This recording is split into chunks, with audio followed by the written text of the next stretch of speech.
Hello and welcome to Women in Retail Talks. I'm Christina Stidham, Digital Content Manager at the Women in Retail Leadership Circle, and today I'm joined by Carrie Subet, CEO of Simple Health, an online birth control prescriber. Today we'll be talking about how the coronavirus pandemic is disrupting women's health, the massive increase in women ordering birth control online during the crisis, and how this trend could fundamentally change the way that women access reproductive health care even after the pandemic is over. So Carrie, thanks so much for joining me today. Christina, thank you for having me. So first off, can you tell us a little bit about your career journey so that our audience can start to get to know you? And I know you recently joined Simple Health earlier this year. So if you can talk about, why you joined the brand, and also I know you started off in finance and had worked on Wall Street before you transitioned into the wellness industry. So can you just give our audience a little bit about you? Sure. Christina, first of all, thank you so much for having me today to come on and talk about the Simple Health story. And to give a little bit about me, you're completely right. I started off my career in Wall Street on the finance side and then left to go to business school. And in business school, I really had this sort of strong urge to go on the operations side. And so after business school at Stanford, I went to American Express. And at the same time I was working at American Express, I had my disability, I have a disease called dystonia, really flare up. And that time I decided to go have brain surgery. So I had a process called deep brain stimulation.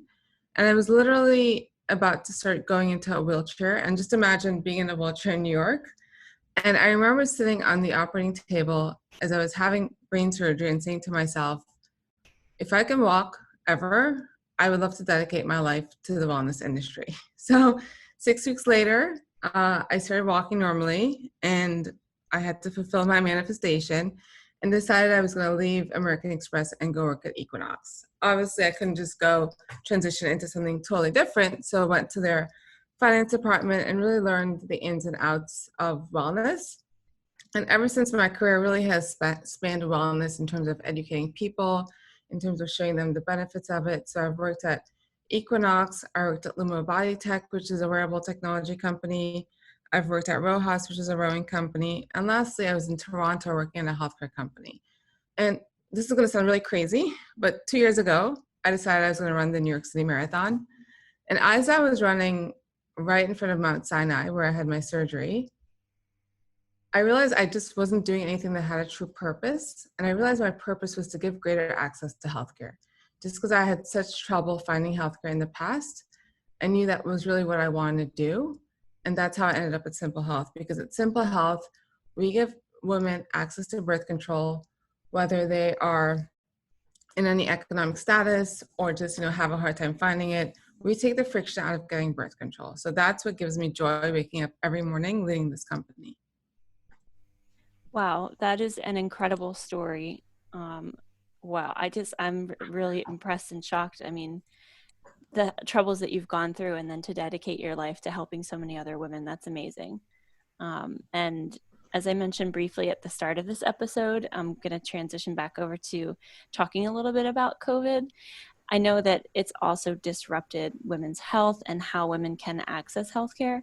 So can you talk about how Simple Health has experienced a huge increase in online orders for birth control during the crisis, and maybe a few other trends that you're seeing in this sector as we go through the health crisis and kind of come out of it? Sure, that's a great question. I think about it and talk about it every day. To set the context a little bit, there's just a step back. I became CEO on February 24th, 2 weeks after Corona happened. So I literally had to just figure out what the next step was. And I know because of acting fast, we were really able to provide women with proper access to birth control. So for example, we didn't fire anyone, we didn't lay off anyone. We actually grew the team because we were seeing such a great demand. And then the second trend we saw was that we realized that people were just at home a lot. So we decided, why not reach them through TV marketing? And lastly, telemedicine is an emerging industry. McKinsey recently did a study where last year only 11% of that study used telemedicine. They're forecasting that 76% of people going forward will use telemedicine. So what we thought would have taken 3 to 5 years literally took 48 hours.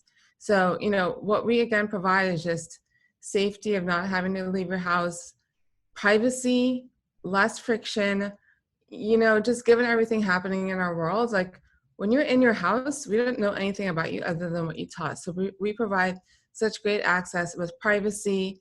We also take insurance, so we have a wider net that we cast with patients. So again, with regards to COVID, just seeing that growth, we've grown 100% quarter over quarter, and we're not slowing down. We really believe that women will not take 2 steps back as they just took 5 steps forward.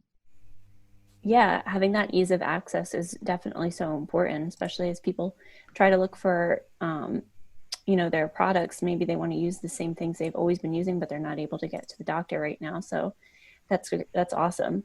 And can you talk about how COVID-19, as people transition over to ordering online, how it could fundamentally reshape the birth control landscape and how women access these reproductive health products post-pandemic?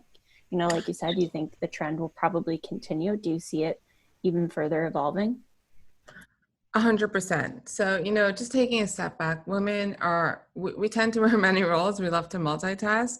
We are sometimes moms. We are businesswomen. We are friends. We want to, go out. So women tend to be really busy and overscheduled. And really one of the things that our core thesis is that we want to keep things simple and frictionless. So, telehealth companies like Simple Health are really providing what I would say saving customers time and money. Time and the fact that you don't have to take time off to go see a doctor, time that you don't have to take time off to sit in a pharmacy. And the thing that really Simple Health provides is what we call our complete care service. So we don't actually stop working with you until you are happy with your birth control. So for example, there are many women that they get one type of birth control and they have really bad side effects. We encourage you to come back and we'll put you back in the queue and we'll have you see a doctor again free of charge. So that's Simple Health's way. Think about it in the real world where sometimes you have to wait 2 months to get an appointment to see a doctor, then you get your birth control and then it doesn't work, then you have to wait another 2 months to get it changed. So our core thesis is empathy and frictionless. And there's no doubt in my mind, given who I am and how I want to lead this company, that those two sort of competitive advantages will ever change. I'm definitely purpose over profits. Yeah, that definitely makes sense. You're totally right. It's usually a lengthy process, and if something goes wrong, it's just extending and keep increasing and increasing the time. I know I've had trouble with that myself. And as a follow-up to that, I noticed you mentioned, making sure that you're getting these women, your customers, to see the doctors, and if they need any extra help, you can have them go back and see a doctor pretty quickly. And I know that throughout COVID, I've seen a lot of companies offering the telemedicine and access to virtual doctors. Is that something that you guys have always provided? And can you talk a little bit more about how you manage and operate on the virtual doctor appointments? Sure. So we are asynchronous. So everything is done without actually taking time to see a doctor. So everything you do is you fill out a form, we route it to the doctor, and the doctor will respond to you directly. And the thing to note here, as you think about as you said, you have gone to the doctor to get birth control sometimes. When you take it the Simple Health way, you're not one of thousands waiting in a waiting room. So literally the doctor is taking time to answer and understand all your questions as you ask them. And then the other thing really is just this notion of just being able to know that we care about you and we're so patient first that you're going to be able to find that right birth control that really helps you and not to worry about costs. I think sometimes a lot of women, and I've done this myself, tend to don't want to seem like they're too needy or they don't want to spend the money again. And with Simple Health, again, we just take out all that friction. And so you can be seen by a doctor. And versus the real world, again, everyone that's talking to you is a doctor, is a full-on physician. You're not going to be routed to an NP or an RN, but really everyone has a consultation by a doctor who specializes in birth control. So again, going back to my personal history, keeping just high regulatory and clinical standards is something that I feel very strongly about. Yeah, definitely. That's excellent access to, you don't want to be sitting in the waiting room and skipping through all of their assistants and the RNs. You just want to talk directly to the doctors. So that's great. And I also wanted to talk a little bit about business strategy. So I'm wondering what changes Simple Health has had to make during the COVID-19 pandemic to keep up with all of these orders? You know, I'm sure you've grown pretty rapidly during this time period. And how also are you ensuring the safety of your customers and employees? So those are two populations that I think of first as employees and customers. So on March 1st, New York City found its first patient of COVID. And by March 9th, I had asked the company to sort of go work from home. So, I tend to play really conservatively in these types of crises. And I think that actually is the best strategy. So we went fully remote and we want to make sure that everyone was healthy. We encourage everyone to sort of take mental days off. What we're going through right now is not something to be taken lightly. And a lot of people were coping about how to deal with being at home. So first thing I did was encourage self-care to my employees. Second thing I did also was we had like meditation and mindfulness seminars for the first couple of months just to teach people how to breathe. I know it's something so simple, but so powerful when you sort of have a high anxiety, high stressful situation. So being an empathetic leader and really caring for my employees was number one. And by doing that, Christina, everyone rallied around the customer. Like I've seen my team work harder than they have before. When people were like laying off people, we were actually hiring. So we had to staff up our patient experience team just because, again, our core thesis is great customer service. I wasn't going to basically have people wait, incredibly more time than they have because, again, birth control is something very sensitive, right? Like, when women don't have their birth control, it becomes another source of anxiety. And then we also offered eligible patients some emergency contraception. So we fulfill ELA. And the fact that insurance companies also loosened policies to dispense 90 days of medication, we offer that to our patients at once. And then lastly, we looked at legislation. And I'll give you an example. Idaho, for example, said it's an emergency situation. We'll open up the state for women to get birth control online, and we took advantage of that as well. So we had basically someone on the team really following not only, trends of spread, but also regulatory trends because we wanted to get to our customer as soon as we could. So, taking care of the customer first and my employees first as well have always been my two goals during this crisis. Yeah, I love that. I love that you offered your employees the mindfulness seminars and all of that just to make sure they're staying together, and then how they rallied around the customer and putting them, at the top of the priority list as far as getting access to your products as soon as you can. And obviously, as all of these customers find Simple Health, I'm wondering if you've seen that growth be mostly organic as women are searching online for new options, maybe if they're having trouble getting what they're used to, and they're finding Simple Health organically, or how can you talk a little bit about how Simple Health maybe has shifted its marketing strategy to capture new leads? So, Christina, I wouldn't say shifted. I would say probably more like broaden our base. So we saw a big increase in organic growth. Women were searching for birth control online. And then second thing we did too is we basically saw a spike in referrals. So women started to refer their friends to our service, just because of our great customer service. And also, we waived our consultation fee for those women that referred. And we also donated some portion of those proceeds to Planned Parenthood. So, we took advantage of everything. And then also, as I'm sure everyone here is well aware of, people, because they were at home, tended to watch more Netflix and watch more Hulu. So we basically invested in those channels as well, so we can get some brand awareness, and that absolutely drove traffic as well. Yeah, that definitely makes sense. Everybody is so tuned into all of their digital media, that you definitely could grab them through, the streaming services. So I also wanted to dig into a little bit of advice for other women who are listening, who are running companies. And since I know we just talked about that you have a background in finance, I wanted to dig into some financial advice. So I'm not sure how much you'd be able or willing to share, but if you have any advice for other women CEOs or maybe entrepreneurs starting businesses, a lot of people are just trying to keep their companies afloat. Other people are working out new ways for their business to really thrive during this crisis. I'm wondering if you can offer any financial advice or if that's too nitty gritty, if you can just offer any other advice for women trying to lead their companies right now.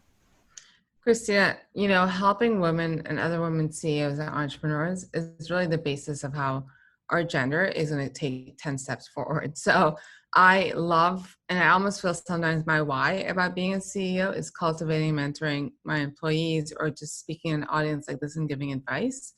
So in terms of financial advice, what I did as soon as I saw the pandemic starting, you always want to keep your board in the loop. So I wrote my board the week, I want to say March 11th, giving them the actions that I was going to do to cut cash. So, for example, I cut my salary. For example, we had merit freezes. So just being really strategic, those are things you can always back in, but in the moment can really extend your cash flow for, 2 to 3 months forward. So I always say in times of crises, you always want to look at your cash flow. You always want to make sure that you and your, especially the CEO, you want to, ahead of finance, that not only you can trust, but is also knows how you think. So at times, being a CEO is a big job. So if you're pulled into 20 meetings and there's a big financial decision that has to be taken care of, that person should be able to know exactly how you think, because you've got like multiple one-on-ones with them, having conversations on how to think about cash flow. So I think that's one thing I would advise people to do. The second thing I would advise people to do is always look at your expenses. Can you trim more fat? When you start looking at all the subscriptions you pay for in terms of platforms, you realize that you have certain things that are duplicative and no one's used in probably like 3 months. So then why are you paying $700-800 for that service if no one's really using it? So that's the other thing too, is that my head of finance and I are constantly re-examining our P&L on a monthly basis to look at our trends to see, is there anything going wrong or is there something that we're doing right? So it's both positive and negative. And by that cadence and that diligence, we've seen great success in terms of basically getting our EBITDA losses very minimal. And I would say it's not an easy task. It's something that I think about a lot. And I think, you've alluded to the fact multiple times that I do have a background in finance. So I naturally gravitate towards that. But I will be honest, like as a CEO, a board always wants to see good unit economics, you're always thinking about the top line and the bottom line. So it's a balance of both. So you don't want to ever cut too deep either, where it's holding back your growth. So it's really being on that seesaw and making sure that you're constantly balancing at all times. Yeah, that's excellent advice. And you mentioned actually mentorship at the beginning of your answer. And just as a follow-up, I'm wondering if you can talk about, any mentors who maybe influenced you in your career. And also I'm wondering if how you, really support and mentor your employees at Simple Health or maybe at a previous company, like how you've been able to be a mentor. Sure. So in terms of people mentoring me, Christina, that I think has been a problem, is that like I've never really had someone that I would really say was a go-to mentor. Sometimes, and I hate to say this so honestly, but sometimes women are very, we tend to be competitive. And my approach really has been more about helping others. So, I've had some male mentors in terms of how to think about running a business, or how to think about running, a team, but I've never had a strong woman that I looked up to. And where I really think is my why is I want to have, when I am in the latter part of my career, knowing that I've helped 10 to 20 women get ahead in their career. So I was recently in Toronto working at a healthcare company. I've kept in touch with 3 or 4 of the people that reported to me just to make sure that they're on the right path and that they're thinking about their career the right way. And I've also used them as a millennial mentor to myself. You don't really understand how many generational gaps there are in terms of how we think. And so, for example, I might think totally on profits, whereas sometimes the younger generation, they think all about purpose. So after spending some time with my millennial mentors, I realized a balance of really getting the team wrapped around purpose, which will then, in my mind, obviously result into greater profits. So, even in the company I'm at currently, we're 70% female. I have literally spend time with doing a lot of one-on-ones because I think that really is part of a CEO's job. So again, talking to them about how, How do you think about a problem? How do you conduct yourself when you're in meetings with senior leadership management? And what I love about this next generation is that they're very feedback oriented and they really want to do well too. So I also think too, for them, being a strong woman and leading with conviction and just decisiveness has been something that they've told me they've really enjoyed and want to emulate in their career as well. And then lastly, I'll come back to this notion of self-care. Um, I think oftentimes we are trained to think that we only have to sleep 4 or 5 hours a night to be a great CEO. I still sleep my 8 hours a night. Like I can't function well unless I have my 8 hours a night sleep, and I tend to make an hour every day. I find time to work out, whether it's going outside for a walk or cycling or lifting weights. So I always try to teach this the next generation as well, that it's not only about doing well at work, but it's also making sure that you have proper self-care, because then you can show up as your best self any day of the week. Yeah, I definitely agree. I need my 8 hours of sleep too. And that's a great point, that you can always learn from somebody younger than you, like a give and take. Even if you're acting as their mentor, you can definitely learn from them, just from their different life experiences. So as my last question, Carrie, I'm wondering if you can share any details on what Simple Health has planned for the rest of 2020 into 2021, and what your main goal is as CEO.